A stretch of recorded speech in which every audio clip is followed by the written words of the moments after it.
Aux fins de visualisation du complexe immobilier, une maquette a été réalisée pour mettre en évidence les réalités physiques et juridiques de celui-ci.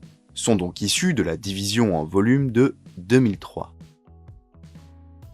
Le volume 1, la plateforme et ses 3 passerelles d'accès en béton armé. 2 côté piste, 1 côté palomère. Le volume 2, l'escalier extérieur Sarrière. Le volume 3, l'escalier intérieur Cinto. Le volume 4, les 11 bâtiments de la copropriété, à savoir le reste du bâtiment. En pratique, partant de la parcelle AP22 et la palomère, puis se continuant sur la parcelle AR41 de la partie la plus basse du complexe vers sa partie la plus haute. Disposant de ses propres adductions de fluide et de son propre système de chauffage. L'immeuble, la palomère.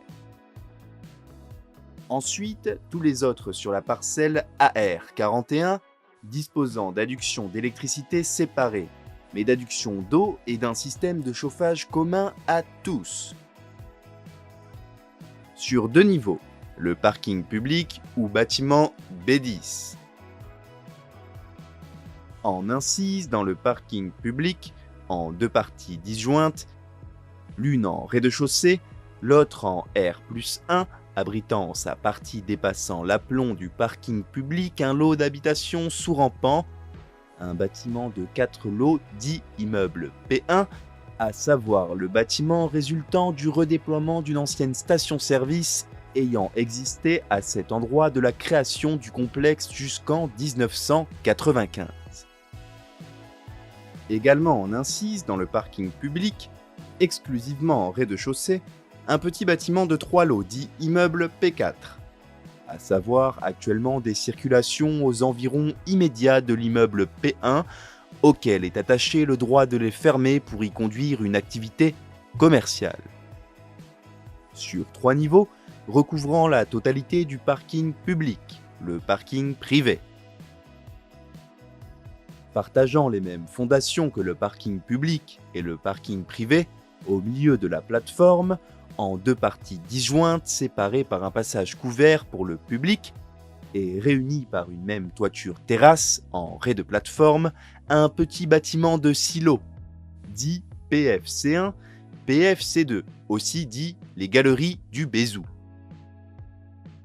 GER 1, GER 2, qui partagent les mêmes fondations que le parking public et le parking privé, sur un côté de la plateforme, sur 4 niveaux au-dessus du niveau de la plateforme. Sur fondations différentes de celles de l'ensemble parking public et parking privé, auquel il est seulement accolé sur 5 niveaux et abritant le volume 3, l'immeuble Cinto. Le volume 3, dit escalier intérieur Cinto, entièrement compris dans l'immeuble Cinto. Lors de sa création, l'idée était d'offrir d'une part la possibilité, jamais mise en œuvre, d'une liaison piéton entre le parking extérieur voisin, dit parking en glace, ne faisant pas partie des résidences du Valentin, les anciens cours de tennis, et la plateforme. Et d'autre part, la possibilité jamais mise en œuvre non plus d'une liaison voiture entre le rez-de-chaussée du parking public et le même parking extérieur dit parking en glace. Partageant les mêmes fondations que le bâtiment Cinto, directement au-dessus de celui-ci sur 8 niveaux, l'immeuble Penmeda. L'immeuble Sanctus est constitué d'une partie en prolongement de l'ensemble Cinto, plus Penmeda, recouvrant pour partie Cinto, puis d'une partie sur fondation propre et d'une partie sur l'ensemble parking public et parking privé, dont le prolongement du bâtiment GER 1, GER 2. Le volume 2, à savoir l'escalier extérieur, dit Sarrière, permettant de relier la place Sarrière à la plateforme. L'immeuble Sarrière est essentiellement construit sur fondation propre, mais recouvre pour partie l'ensemble parking public et parking privé. Le volume 1, la plateforme et ses accès, à savoir la dalle en béton supérieure de l'espace laissé libre par les constructions, en ce compris la dalle, ses poutres et poutrelles, son étanchéité et sa protection, et ses 3 passerelles d'accès en béton.